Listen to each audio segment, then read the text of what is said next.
আসসালামু আলাইকুম। আমি শারাফাত জামিল বলছি। আমি বিগত ২০২২ সালে একটি বেসরকারি বিশ্ববিদ্যালয় হতে সিভিল ইঞ্জিনিয়ারিং ডিপার্টমেন্ট থেকে পড়াশোনা সম্পূর্ণ করেছি এবং আমি একটি জবে নিযুক্ত হই এবং জব চলাকালীন সময়ে আমি আসলে তেমন কোনো ইন্টারেস্ট ফিল করছিলাম না। আমার মনে হয় যে ক্যারিয়ার গ্রোথ দরকার, আর ডেভেলপমেন্ট দরকার।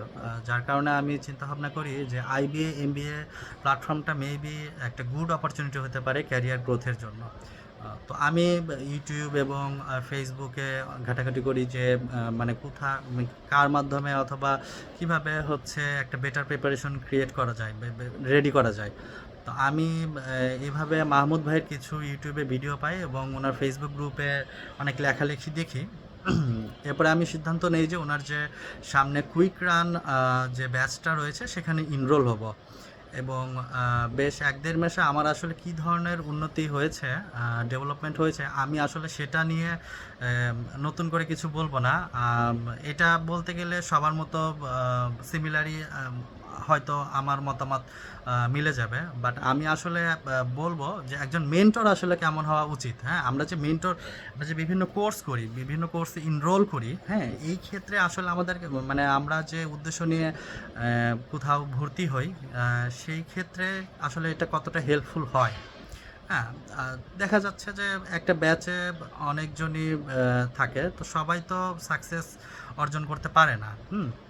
করতে পারবো না, এটা স্বাভাবিক। হ্যাঁ, একটা মেন্টর আপনাকে গাইড করবে, সে আপনাকে পড়া গুছিয়ে দিবে এবং এটা আপনি আসলে কতটুকু করতে পারছেন না করতে পারছেন এটা সম্পূর্ণ আপনার উপরে ডিপেন্ড করে। প্রতিটা মেন্টর অথবা প্রতিটা কোচিং সেন্টার অথবা যে কোনো প্ল্যাটফর্ম থেকে আমি বিশ্বাস করি যে কিছু কিছু মানুষ অবশ্যই বেটার করে এবং তারা সাকসেস মানে তারা আসলে সাকসেস অর্জন করার মতোই আসলে তাদের ডেডিকেশনটা থাকে।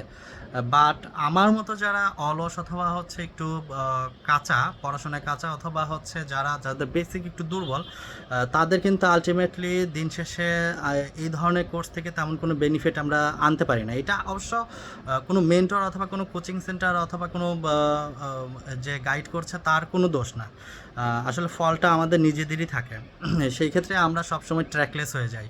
তো মাহমুদ ভাইয়ের ক্ষেত্রে এই ১-১.৫ মাসে আমার একার নয়, আমি আমার একার ক্ষেত্রে বলবো না, আমি সবার ক্ষেত্রেই বলবো যে সবার ক্ষেত্রে আসলে কী ধরনের ডেভেলপমেন্ট হয়েছে। হ্যাঁ, ম্যাক্সিমাম সবাই হচ্ছে যে পড়াশোনার গ্যাপ ছিল সেই গ্যাপ থেকে নিজেকে পরিবর্তন করে পড়াশোনার মধ্যে ফেরত আনতে পেরেছে। তো এটা আসলে এটা এটা কি বলে, গ্রোস একটা হচ্ছে ডেভেলপমেন্ট। হ্যাঁ, একটা কোর্স থেকে কয়েকজন বেনিফিটেড হওয়া আর হচ্ছে গ্রোস মানে সবাই। হ্যাঁ, এই সবাই যারা একটু কম পড়ুয়া স্টুডেন্ট তাদেরও ডেভেলপ হচ্ছে। এইটা একটা আসলে দারুণ একটা বিষয়। হ্যাঁ, হয়তো দেখা যাচ্ছে যে দিন শেষে আমি ওনার কোর্স শেষ করে হয়তো আমি আমার যে আসলে উদ্দেশ্য সেটাতে আমি হয়তো বা উপনীত হতে পারবো না।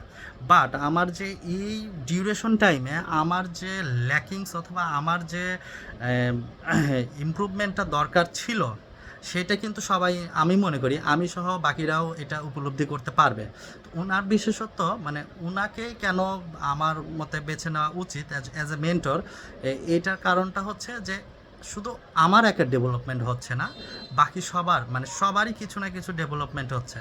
অ্যান্ড আই বিলিভ দ্যাট এই ডেভেলপমেন্টটা এই সময়ে এসে, অ্যাকচুয়ালি আমরা তো কোনো ইউনিভার্সিটি লেভেলে নেই, এখন মোটামুটি একটা ক্যারিয়ার গ্রোথের একটা লেভেলে চলে এসেছি। এই এই সময়ে আসলে আপনাকে পুশ আপ করবে, এই জিনিসটা আসলে মানে খুব রেয়ার একটা কেস।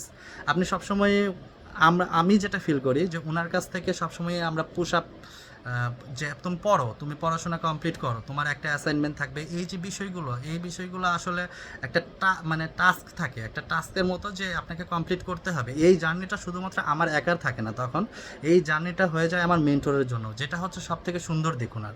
হ্যাঁ, তো আমি মনে করি যে আসলে ডেভেলপমেন্ট যাই হোক, যতটাই হোক, সব থেকে সুন্দর যে বিষয়টা সবার ডেভেলপমেন্ট হচ্ছে, একটা কোর্স থেকে সবাই কিছু না কিছুভাবে বেনিফিটেড হচ্ছে, এটা সব থেকে সুন্দর একটা বিষয়। তার মানে আমি এটাই বোঝাতে চাচ্ছি যে শুধু মানে যারা অলরেডি পড়াশোনাতে গুড তারা তো ভালো করবেই, পাশাপাশি যারা হচ্ছে মানে একটু লেজি অথবা হচ্ছে যারা একটু মানে বেসিক দুর্বল, তাদেরকেও টেনে হেঁচড়ে কীভাবে তোলা যায় সেই কাজটা আপনি এখান থেকে মানে এই কোর্সের মাধ্যমে অথবা ওনার দ্বারা আপনি এইটার বেনিফিটটা আপনি 100% তুলতে পারবেন।